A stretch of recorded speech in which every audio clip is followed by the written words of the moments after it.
Welcome, Cinepals. I'm Jabby Kaway, joined by Char Kirk. What's up? We just got done watching Shazam, Fury of the Gods. Did we like it? Did we not like it? What did we like? What didn't we like? Should you watch it? Maybe, maybe not. I don't know. We'll find out. You gotta stay tuned. It's cool. You should watch it. That's it. Okay, goodbye. There you can go home now. Your review's over now. Go get your tickets. See you later. Ta-ta.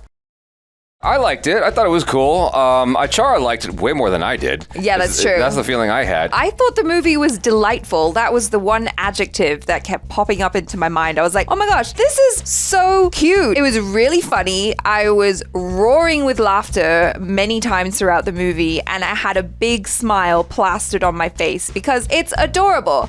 And I think that for people who are 10 years old. Yeah. 12 years old. 12, 13. I wish I was 12 watching this movie. I know. I was like, me at 12 would have loved the crap out of this movie. Yeah, that's what I was thinking while watching it. I'm like, if I was 12 years old, I would eat this up. This is amazing stuff. Absolutely. So, like, if you are that age, or if you have kids, or anyone in your life that is a young person, I highly recommend this movie. Just take them along. They're going to have a blast. So, what is this movie about? We have a couple of villains that retrieve a stick that's full of magic. It's threatening the family, the Shazam family. This is basically the Fast and the Furious with teenagers because it's all about family. Yes. I mean, they brought that up in the trailer, so I didn't make that up myself. They did. Helen Mirren kills it as a villain, as she has done. And then Lucy Liu was in the movie.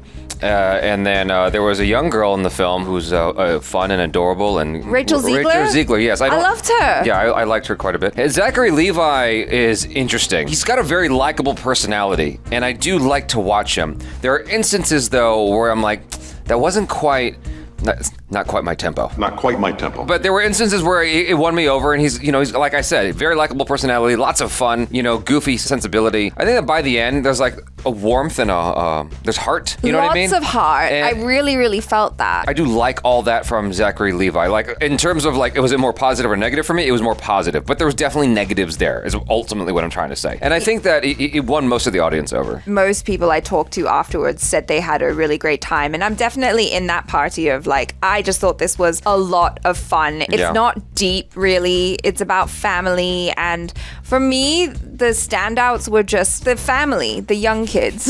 You have said family. I've said family so much. It's really late. What's the name of the young kid who's with the crutch? Jack Dylan Grazer, who plays Freddie Freeman. So he was my favorite. Him and Zachary Levi basically carry the film. I mean, it's their bond that made the first film, right? Yes. And so I think that, where the first film leaves you as a writer, director, storyteller is kind of complicated going into the second film, if you think about it. It's like you're dealing with 5 superheroes or 6. Sure. Sure. Actually, it's 6 superheroes. That's a lot to try to figure out how to like navigate that story. And so they do certain tricks in here to try to help it along in order to help keep it focused. But I think that some of the characters fall to the wayside over the course of the movie where I'm just like, I just don't care about some of these guys because we're not spending really any time with them. The Asian dude from 13 Reasons Why You Should Not Watch That Show.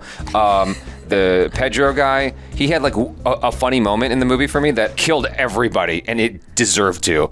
Everybody lost their shit over this one particular moment. I won't give it away, but it was golden. Like, they set you up, and it pays off, and it's great. There was some really great comedy overall. There was the young black girl with the glasses, the fun, vibrant one. The young version of her, stellar. The grown-up version of her, Megan Good. She was in the movie. And, but Zeke, what's his name? Freddie Freeman, played by Jack Dylan Grazer. Okay. He has a lot of charisma. Yes. There are, however, some instances that I think were just like with Zachary Levi. Not quite my tempo. It's all good. No worries. But overall, what it makes for is a fun film. I think that if you're not a persnickety little bitch like me, you're going to have a ton of fun with it. You're not going to think about all the things that I think about. Like, he was great. Like, he was really good. And there were some outlandish things from him that busted up the entire audience. And it got me too. I had a little chuckle with some of the things he did. Like, there was this one moment, it's not a spoiler, but he's like flirting with a girl and he just shouts his name. And it's like, what the heck just happened? He's like, that's me. I feel like that's something that all of us can kind of relate great too. Yes, to all of that. I enjoyed it a lot. And I also enjoyed just the whole aspect of Greek mythology, being someone who is, quite interested in all that stuff and having that come to be a part of it. Because obviously we have the daughters of Atlas in the story, and then it's all about gods, and there's some really awesome mythical creatures as well. This is a type of movie that I would watch again, just just put it on if I want to have a laugh sometime, because I just thought it was so much fun. Djimon Hounsou is back. Yeah, and actually, I really liked him. I liked him more this time round. I liked him throughout the entire movie, except for the last scene. minute or 2 minutes. That was the only time I'm like, Felt weird. I don't like you guys. The rest of the movie, I liked him. Again, Helen Mirren, she leans into the villainy. She kills it, man. She got some levels to her in this movie. Yeah. Surprisingly, I wasn't expecting that. Lucy Liu, she was in the movie.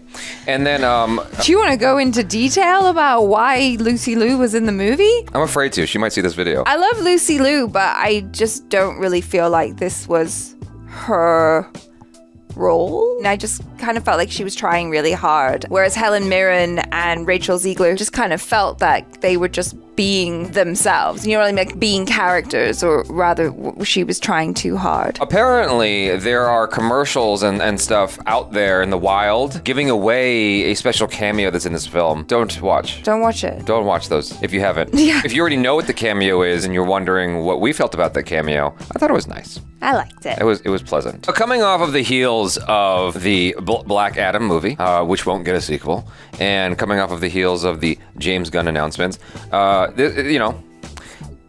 liked Black Adam. Everyone who shat on that, I was like, look, I knew what I was getting into. That being said, this is better than Black Adam. So much better. If I had to revisit one of the movies 3 more times, it would be this one. There's a lot of action in this movie. Yeah, it did get a little bit skadooshy. Yes. In the third act. Well, the whole movie was a skadoosh. It's like... But that is kind of a DC style. The first one wasn't like that. I think that I liked the first one better because I was connecting better with the characters. Whereas here, it got a little bit more lost in the action and it was trying to be bigger. Or it wasn't trying. It was legitimately a much bigger movie. It felt like 3 times the movie that the first one was in terms of the action side. How did you feel, Achara Kirk, about the journey of the characters? Because I felt like I got a better sense of character journey in the first movie for both the male leads. For Billy Batson and for Freddie. Yes. I feel like there probably wasn't as much of a journey in that sense,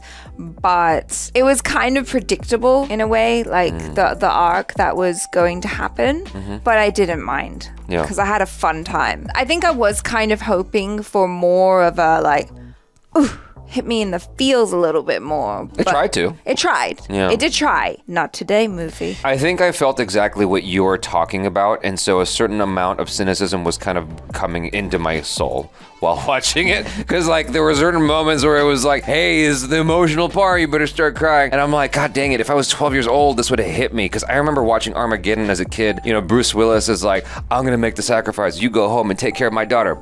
And he puts Ben Affleck back in the elevator, and Ben Affleck's crying, and Bruce Willis is just watching him, and I was sobbing in the theater. If I were to watch that today, I'd laugh. It's gonna hit me totally differently because I'm gonna think it's stupid. So this, I know if I was a young kid, I would have cried in certain moments, and it would have hit me much harder. Yeah. As a grown-up, I'm just kind of waiting. This is such a great film for the audience that it clearly seems to be targeted towards.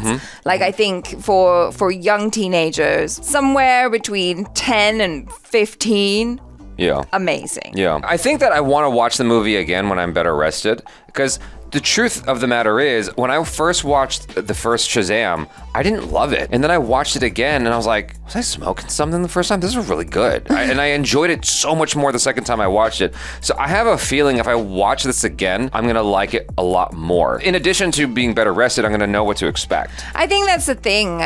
Going into Shazam the first time, I didn't really know what to expect. And I was kind of like, oh, I don't know how I feel about this movie. I mean, it was certainly funny at points. Now going into Shazam, Fury of the Gods, I'm like, oh, I know what to expect. Yeah. It's going to be goofy fun and it's going to be grown-ups acting like they're kids. Yeah. And then there's just so much here that's just so cute and magical and stupid. It just made me feel really happy, which, like, shouldn't you feel that way when you go watch a film? Unless you're watching The Whale, in which case, you know, you're going there to have your heart ripped out. Success. Hey guys, thanks so much for hanging out. Let us know what you thought of Fury of the Gods. I'm Jabby Kuwait. This is Achara Kirk. Peace out.